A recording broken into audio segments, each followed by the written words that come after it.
ഒരു രക്ഷയുമില്ല. എന്ത് പറഞ്ഞിട്ടും വർഷയെ അമ്മായി സമ്മതിക്കുന്നില്ല. പണം കൊടുക്കാൻ തന്നെ അവർ തീരുമാനിച്ചിരിക്കുക. 5 ലക്ഷം പോയാലും വേണ്ടില്ല, അമ്മാവനെ തിരിച്ചു കിട്ടാൻ മതി. അത് മുന്നിൽ കണ്ടുകൊണ്ട് ഞാൻ വേറെ ചിലത് തീരുമാനിച്ചിട്ടുണ്ട്. എന്ത് തീരുമാനം? നോക്ക്. എന്റെ അമ്മോ, നീ ബാങ്ക് വല്ലതും കൊള്ളയടിച്ചോ? അത് കള്ളലോട്ടടി തുടങ്ങിയോ? കള്ളലോട്ടടി? അതിന് ഞാൻ തന്നെ പോലെ ക്രിമിനൽ അല്ല. ഇതൊരു നാടകമാണ് മിസ്റ്റർ ഹരിപ്രസാദ്. ഈ നാടകത്തിന്റെ അന്ത്യത്തിൽ 3 മാംഗല്യങ്ങൾ ഇവിടെ ഒരുമിച്ച് നടക്കും. അതാണ് ജോൺ സാമുവൽ പറഞ്ഞത്. അത് ശരി. ആ കള്ളൻ അച്ചായൻ കാരണമാണ് നമ്മളിപ്പോ ഈ പരിപാടിക്കാരെ പിടിച്ചിരിക്കുന്നത്. അമ്മാവനെ തട്ടിക്കൊണ്ടുവരണമെന്ന തലതിരിഞ്ഞ ഐഡിയ ആ മംഗല്യ സൂത്രക്കാരന്റെ അല്ലേ? മംഗല്യ സൂത്രക്കാരന്റെ തലതിരിഞ്ഞ ഐഡിയ മുഴുവൻ വിശ്വസിക്കാൻ ഞാൻ നിന്നെ പോലൊരു മരമണ്ടനല്ല. ഓ, വലിയ ബുദ്ധിമാൻ. എന്നിട്ടാണല്ലോ അയാൾ പറഞ്ഞിട്ട് അമ്മാവനെ തട്ടിക്കൊണ്ടുവരാൻ നീ കൂട്ടുന്നത്. നീയും കൂട്ടുന്നില്ലേ? നിന്റെ മറ്റേ അമ്മാവനും കൂട്ടുന്നില്ല. അത് ഞങ്ങളുടെ ഉണ്ണിത്താൻ ഫാമിലിക്കുള്ളിലെ ആഭ്യന്തര പ്രശ്നമാണ്. അതിനൊരു തേർഡ് പാർട്ടിയായി ഔട്ട്സൈഡർ നിനക്കെന്ത് കാര്യം? തേർഡ് പാർട്ടി ആയിട്ടുള്ള ഔട്ട്സൈഡർ അതിലിടപെടും.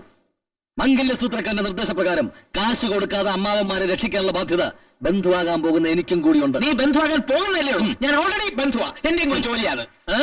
ആ ജോലിയാണ് ഞാനിപ്പോ ചെയ്തുകൊണ്ടിരിക്കുന്നത്. മനസ്സിലായില്ല? മനസ്സിലാക്കി തരാം. വാ. ഇതുണ്ടോ? ഈ 2 നോട്ടുകൾ മാത്രം ഒറിജിനൽ, ബാക്കിയെല്ലാം വേസ്റ്റ് പേപ്പർ.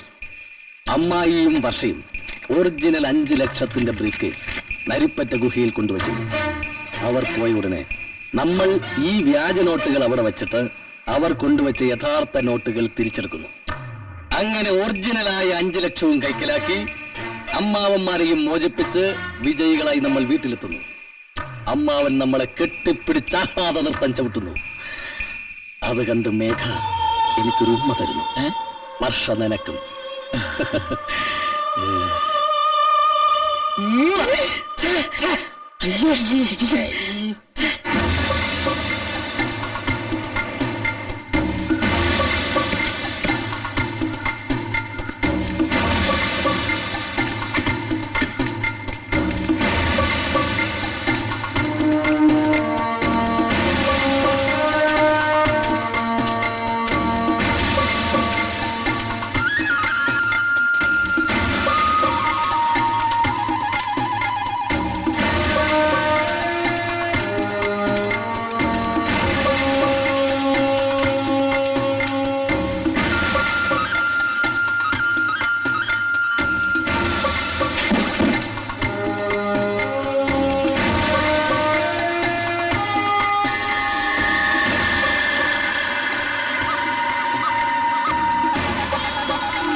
മഹേഷ്, ഇവനിത് എവിടെ പോയി കിടക്ക? സമയമായല്ലോ.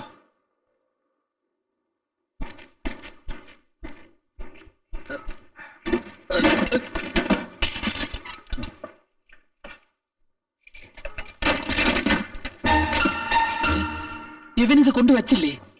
എന്ത് പണിയായി കാണിച്ചത്? ഐഡിയ കേടാ എല്ലാരെ കൊണ്ടും പറ്റും. അത് എക്സിക്യൂട്ട് ചെയ്യണമെങ്കിൽ ബുദ്ധി വേണം. Bloody fool.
സമയത്തെ കുറിച്ച് എന്തെങ്കിലും ബോധം വേണം. എന്താ കാര്യം? ഇപ്പൊ മണി 10:55. ഉം. 10:45 പെട്ടി അവിടെ കൊണ്ടുവയ്ക്കേണ്ടതല്ലേ? സമയത്തെ കുറിച്ച് ഒരു കമ്മ്യൂണിസ്റ്റുകാരനെ പഠിപ്പിക്കണ്ട. 10:25 തന്നെ ഡ്യൂപ്ലിക്കേറ്റ് പണം ഞാൻ അവിടെ എത്തിച്ചിട്ടുണ്ട്. നീ കൊണ്ടുവച്ചോ? അപ്പൊ ബ്യൂറോയിൽ ഇരുന്ന ബ്രീഫ് കേസോ? അത് വർഷം കൊണ്ട് വെച്ച 5 ലക്ഷത്തിന്റെ ഒറിജിനൽ ബ്രീഫ് കേസോ? ഗുരുവായൂരപ്പ, എന്ത്? ആ ബ്രീഫ് കേസ് അവിടെ കൊണ്ടുവച്ചിട്ടാ ഈ ബ്രീഫ് കേസ് ഞാൻ എടുത്തു പോകുന്നത്. നശിപ്പിച്ചല്ലോ. എന്ത് മണ്ണത്താണ് നീ കാണിച്ചത്? മറക്കണ സമയത്ത് നീ കയറി വണ്ടി.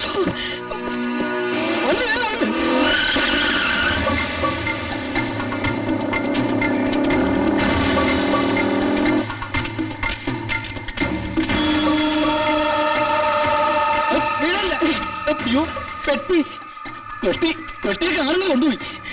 എല്ലാം നശിപ്പിച്ചില്ലേ? അതല്ല മഹേഷ് പ്രശ്നം. കാശ് കിട്ടിയാലുടൻ അവരമ്മമാരെ റിലീസ് ചെയ്യും. നമ്മൾ എത്തുന്നതിന് മുമ്പെങ്ങാനും അവര് വീട്ടിലെത്തിയ പിന്നെ ആത്മഹത്യ ചെയ്യുന്ന ഭേദം. എന്ന് വേഗം ബൈക്ക് എടുക്ക്.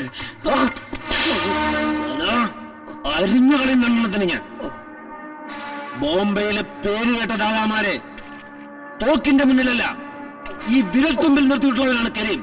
സംസാ അതുകൊണ്ട് തീക്കളി എന്നോട് വിളിച്ചാലുണ്ടല്ലോ. എന്താണാവോ നടന്നത്? കാര്യങ്ങൾ ഇനി നടക്കാൻ പോകുന്നേ ഉള്ളൂ. ഗുഹയ്ക്കുള്ളിൽ കൃത്യസമയത്ത് 5 ലക്ഷം എത്തിക്കാമെന്ന് പറഞ്ഞ് എന്നെ പറ്റിക്കുകയായിരുന്നു അല്ലേ? പണം തരാതെ എന്നെ പറ്റിക്കാമെന്ന് മക്കൾക്കോ നിങ്ങൾക്കോ വല്ല വിചാരം ഉണ്ടെങ്കിൽ ഇന്നത്തോടെ ഞാനത് അവസാനിപ്പിക്കും.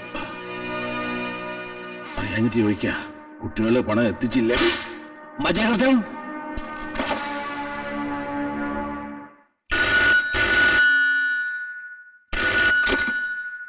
ഹലോ അച്ഛൻ, ഞാനാ.